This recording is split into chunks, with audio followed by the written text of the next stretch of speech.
Okay, today is World War II Part 5. So you should have your notes printed out and they should be ready to go.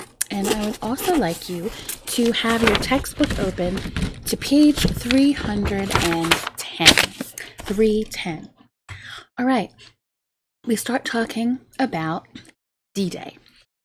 Now, D-Day is an invasion by the Allies. They are going to invade France so that they can push back against the Nazis and liberate Europe from Nazi control. Okay, so I'm showing you this map just to show you here is where the Allies are going to land at Normandy. And then they are going to liberate France. They're going to liberate all these people under Nazi control. And then they are planning on attacking Germany so that they can end the war against Hitler. Over here, it just shows you there were 5 different beaches. They gave them each a code name: Utah, Omaha. Those were both the ones the Americans were in charge of. Then we had 2. Great Britain was in charge of Gold and Sword, and then Canada was in charge of Juno. Okay, so this is the invasion that everyone has been waiting for so that Europe can be taken out of the grip of the Nazis. So, as they are planning this attack, they have to get so many people, so many soldiers together, so much equipment, so many boats, so many planes, so many tanks. There's no way that the Allies can keep all of this a secret, that they are building up for a massive invasion of Europe. But they want to try to fake out the Germans as much as they can. So they come up with a plan, and the official name of it is Operation Fortitude. This plan is to do everything they can to deceive the Nazis into believing that they're going to land at Pas de Calais, when really they're going to be landing here on the beaches of Normandy. So they do everything possible to deceive the Nazis. They send fake radio messages. They send fake, they do all kinds of fake things on the radio to try to fake them out. They even implant some spies into Germany, and they pretend that they're betraying the Allies' plan, and they tell them all about this plan to attack Pas de Calais. So what happens is that it works.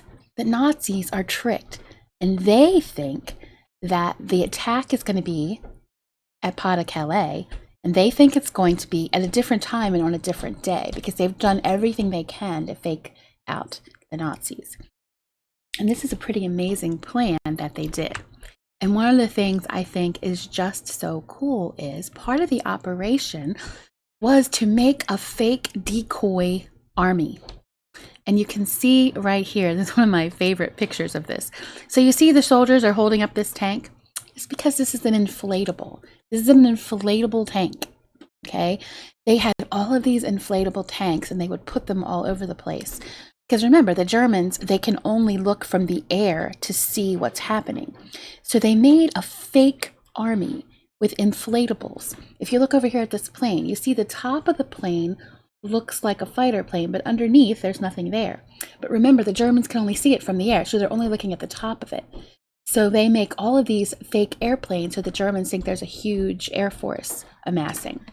They make all of these blow up fake landing crafts to land on the beaches. So they do all of this to deceive the Nazis in Operation Fortitude. I'm going to show you just a short video about Operation Fortitude. I think it's kind of cool. Here we go. Gentlemen, this is Operation Fortitude.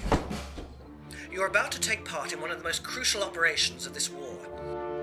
Hitler expects us to invade occupied Europe at any time now, but if our deception succeeds, he'll be looking the other way when our forces attack. So first and foremost, familiarize yourselves with these key players. Eisenhower, responsible for the invasion. Patton, the head of an army that doesn't exist. Rommel, the key commander of the German forces in France. We shall deceive the Germans into expecting a completely false time and location for our invasion. A fictitious army, fake ships, tanks and aircraft, false radio messages, double agents reporting to the Germans, led by Garbo's network of 27 imaginary German spies. If we succeed, gentlemen, our deception will change the course of history. It is a secret that cannot be told for many years to come. I thought that video was kind of a cool way to talk about Operation Fortitude. So the Germans think that General Patton is going to be in charge of the invasion. They view him as the strongest Allied general. So they make General Patton in charge of this fake decoy army. So as the Germans are closely watching Patton's movements, they think he's the one amassing the gigantic force to attack them, when it is actually Eisenhower who is planning the attack. So this deception works, and the Allies do face fierce opposition, but the Nazis are not ready, and they don't have all of their troops there to fight. And because that area is not as strengthened, because they don't expect the Allies to land there, the Allies succeed in the D-Day Normandy invasion. So the D-Day invasion was on June 6, 1944. The Allies land on the beaches of Normandy. There was fierce opposition and very fierce fighting. The Germans fought hard, but the invasion was successful. And in fact, by August 19th through 25th, the country of France has been completely liberated from the Germans. This picture is a picture of a landing craft. The soldiers were sailing across to the beach, and then when they got there, they would drop this front part, and all the soldiers would charge out onto the beach. Many American and other Allied soldiers gave their lives on this day on these beaches, and they did it to liberate Europe. Okay, a little video about the D-Day invasion.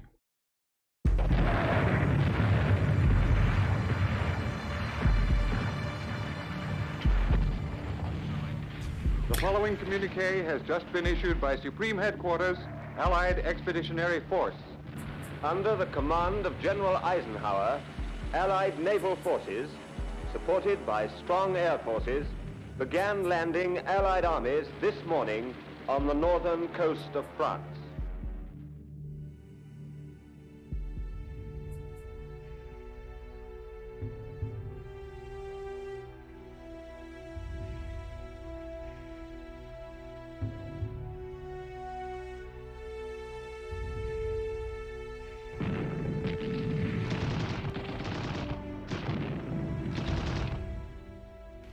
People of Western Europe, the hour of your liberation is approaching. All patriots, men and women, young and old, have a part to play in the achievement of final victory.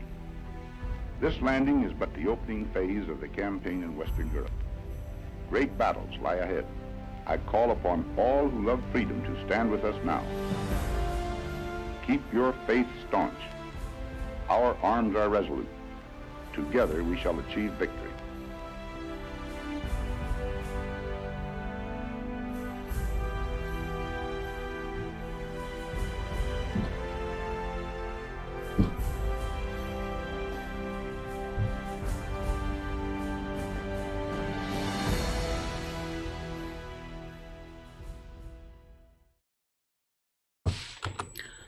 Okay, like I said, just a small version of D-Day. And like I've told you in other videos, when I teach you about wars and about different things that happen in history, I'm only teaching you a little tiny summary. There have been whole books written just about the D-Day invasion. So like I've always told you, if you're interested in some of the things that you learn in class, then you can do your own research and you can learn more. The D-Day invasion is a very interesting topic to study. The bravery of these men who fought was amazing. They fought, many died, but they succeeded. They brought freedom back to Europe. Okay, the next slide is Germany Strikes Back. Germany is having a lot of trouble at this point. They are losing the war. The Soviet Union, remember, used to be their ally until Hitler decided to attack them. The Soviet Union is pushing toward Germany. And now the Allies have taken France and they are pushing toward Germany. Germany is starting to be surrounded by their enemies. But even though the Germans are surrounded and they know they're going to lose, they fight back. They start attacking England with flying bombs. The first ones were called V1s. The V1s made a loud shrieking sound as they landed, and they got the nickname Buzz Bomb.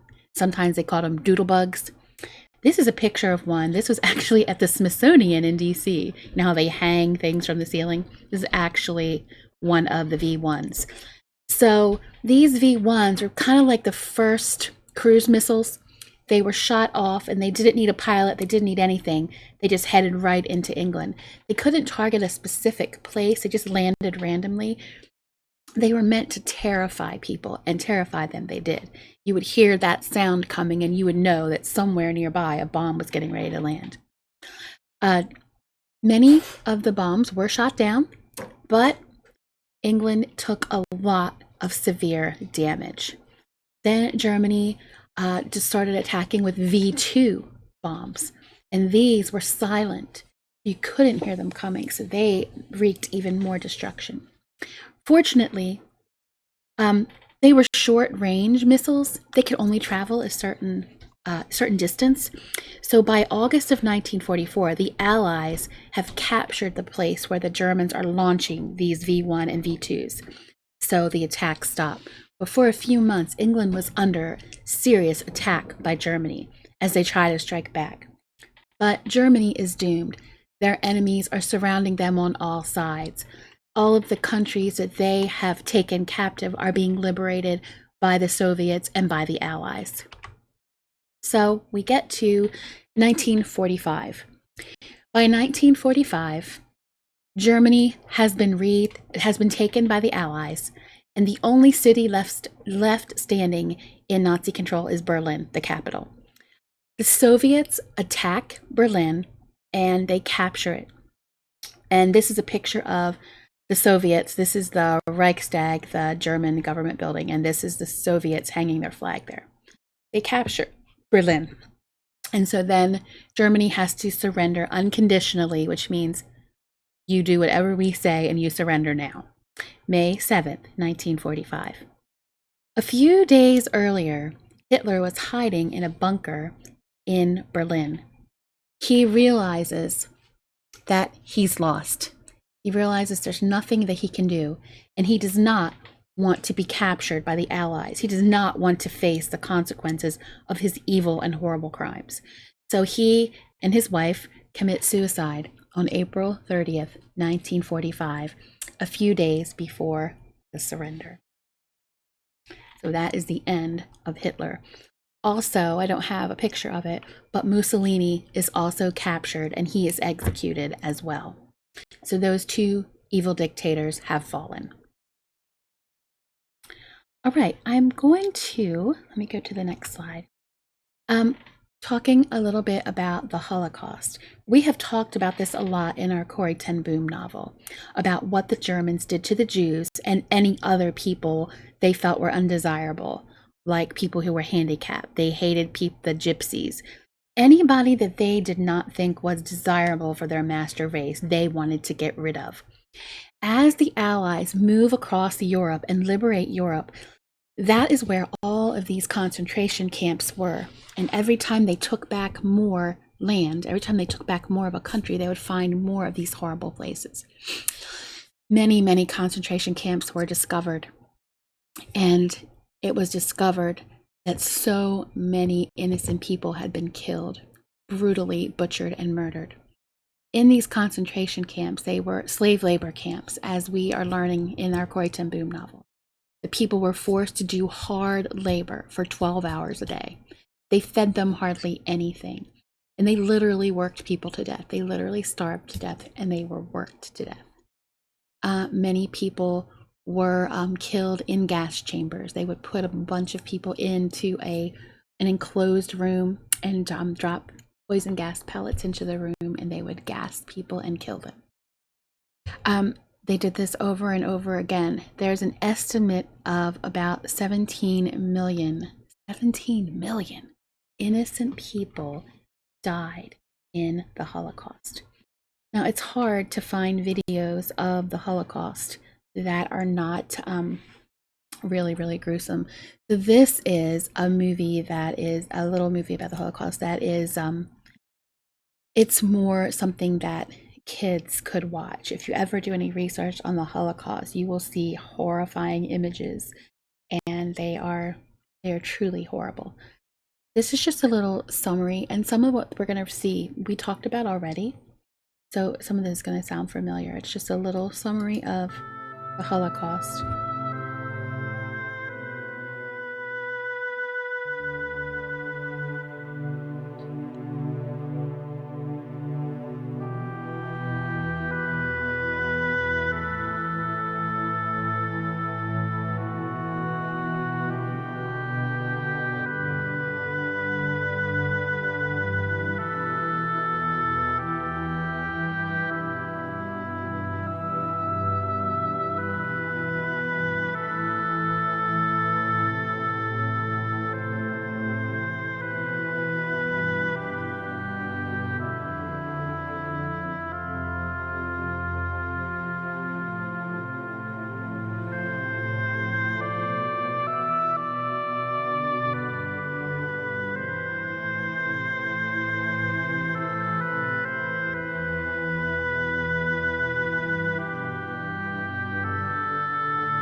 Okay, so that was just a little review of the Holocaust, and we know how bad that that the Holocaust was.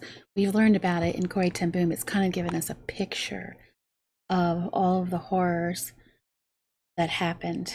And as we finish reading the Corrie ten Boom novel, you will hear of even more of what it was like, because Corrie ten Boom was there. She was in those concentration camps. So, all right, your assignment is read your history textbook, pages 310 through 312. It's what we covered today in this video. There will be questions in the LMS quiz based on yesterday's and today's videos, and pages 306 to page 312 in your history textbook. And I will see you tomorrow for our next video.